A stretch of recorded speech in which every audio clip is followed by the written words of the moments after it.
Hadi bakalım. Tamam.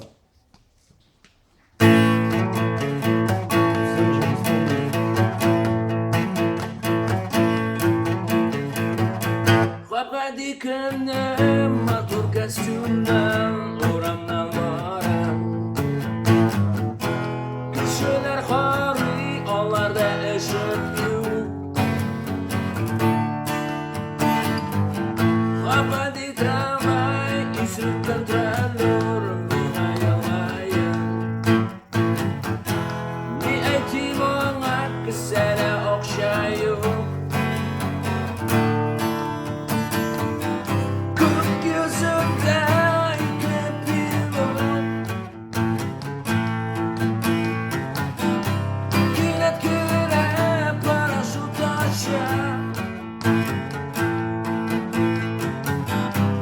Yalnız kalgan zamanım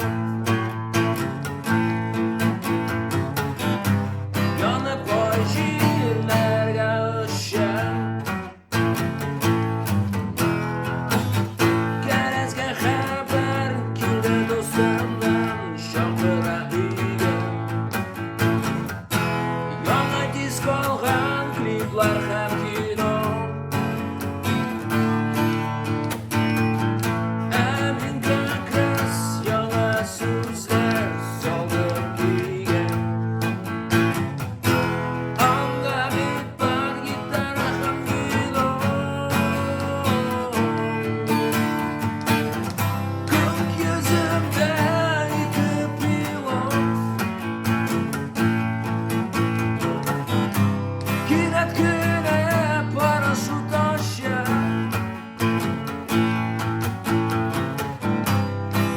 Kalgan zamanım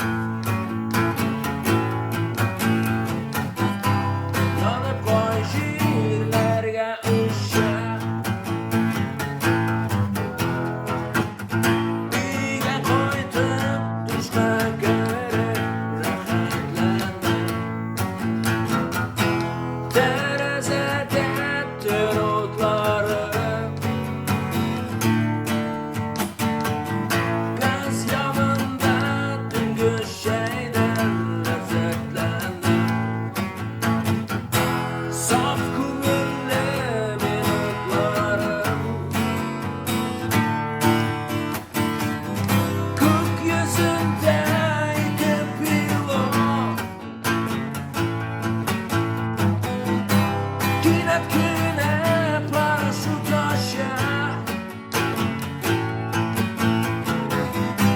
Yalnız kalgan zamanım Yanıp koy şiirlerge Yanıp koy